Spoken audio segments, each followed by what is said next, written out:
Pregame.com. Louisville at Seton Hall. This is Wednesday college basketball. Chris, free pick. Who do you like and why? I like Louisville in this game, and I'll tell you why. Ordinarily, when a team plays its first conference road game, they're very vulnerable. However, when a team has been battle-tested, they are much less vulnerable. And I think if you look at Louisville, that's exactly what you're looking at here. I'm looking at Louisville has played Duke. They've played Missouri. They played at Western Kentucky, which not the greatest team, but still it's an in-state rival.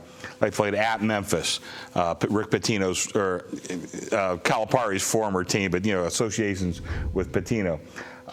They played Kentucky at home. If you look at these teams, both teams have very good offenses. Louisville has the much better defense. I talked about scheduling.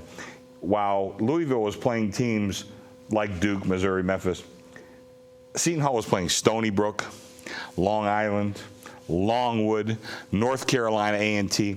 Their toughest game, which was their last game they lost, was against Notre Dame. It was a very good team. But other than Notre Dame, power rating-wise, their second best team that they've played has been DePaul, who's another good team, but not great. They are nowhere near as battle-tested as a tough Louisville team. But do they need to be as battle-tested at home? Well, no, they don't, and that's in the number, of course. So I'm laying 11 in this game. My numbers come a little bit higher. Like I said, I think it's just a matter of defensive pressure that Louisville's going to be able to put on. The pressure from the crowd will not affect Louisville. What I hear you saying is that typically the road team in this spot you'd be wary of, but because they are, and it's a good word, battle-tested, yes, not as wary. You don't think that's built into the line. Plus, you see even a little more value just pure number-wise. Thus, it gets past the threshold of a positive EV. I think if you look at Seton Hall, they have a very good record against a win-loss record. A lot of those games weren't on the board because, like I said, they were playing inferior opponents, and they weren't posted regularly. This might be the longest I heard VR be silent. He just had to jump in there. All right, what do you think of this guy? I agree with Chris 100%. I think the number's short. Here's the thing. When you're going on the road, I think key in college basketball, you got to look, especially when two teams play a different tempo, which team's going to be able to dictate the tempo. And Louisville likes to play a lot faster than Seton Hall. And when you look at Seton Hall's roster, they're extremely inexperienced. This is a young Seton Hall team. And I don't think they're going to be able to throw anything at Louisville that Louisville hasn't seen playing those teams already. And when you look at the defense that Seton Hall plays, they play that same man-to-man that Louisville plays. Yeah. So I don't see them being able to throw any wrinkle to get Louisville to slow the pace down, to get off their game. If you look at Pomeroy's ratings, they're the second best defensive team in all of college football basketball. I don't think Seton Hall's got any answers for them. We'll have the Andrews ratings here, and I rate. Even I don't know. Even more important. I rate them very good, and even I think more impressive. And that is really what I think. I think Seton Hall. Is that for delis in Las Vegas or college basketball? That's in my other computer. I have that too. But really, if you look at it, I think that Seton Hall did build a good record against some very bad opponents, and I think Seton Hall's going to be okay down the stretch. I think that's a nice team with a good new program. Point we touched on a lot in the videos last year, which is college basketball is the sport in which teams change the most from the beginning of the year to the end. No question. Correct. Yes. Especially when it comes to teams that have a lot of young players and that are going to improve a lot between Game 5 and Game 20. So what I hear you saying, so the generic opportunity there is teams that underperform early.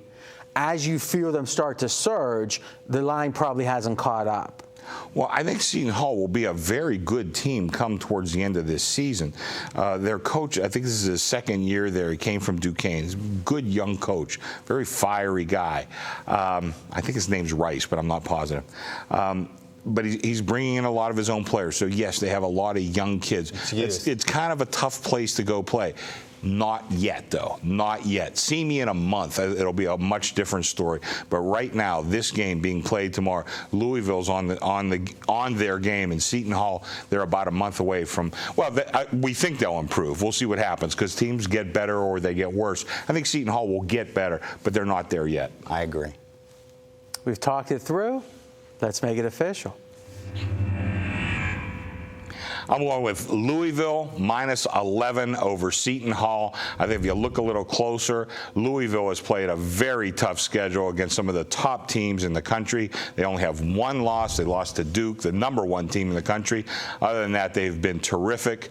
And if you look at Seton Hall, they too have a very good record, but they have played very inferior opponents, even some of those opponents at home. I don't think it's going to be that intimidating for Louisville to go in there. I look for Louisville with their defensive pressure to outplay Seton Hall and come away with a victory and covering the 11-point spread.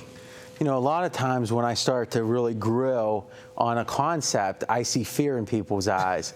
With Chris, it's just comfort. He looks almost like, I don't know. Bring it. I've had he's guys. The second course, the third course, I don't know. He's been interrogated how many times? Yeah, you know how many guys. Gambling Commission. Well, I have. That wasn't so pleasant, but I've had a lot of guys firing at me for 30-some years, and you know sometimes I've been wrong. But did you ever stand up and say, Senator, he deserves an apology, Senator? We'll have to talk about this off camera. I probably spoke a little too much one time in front of the commission. Hey, guys, if you don't get that reference, you better rent Godfather 2 as quickly as possible. We're up next with VR's one and only video best bet this week. Remember, you can get all of our videos at pregame.tv. Talk to you then.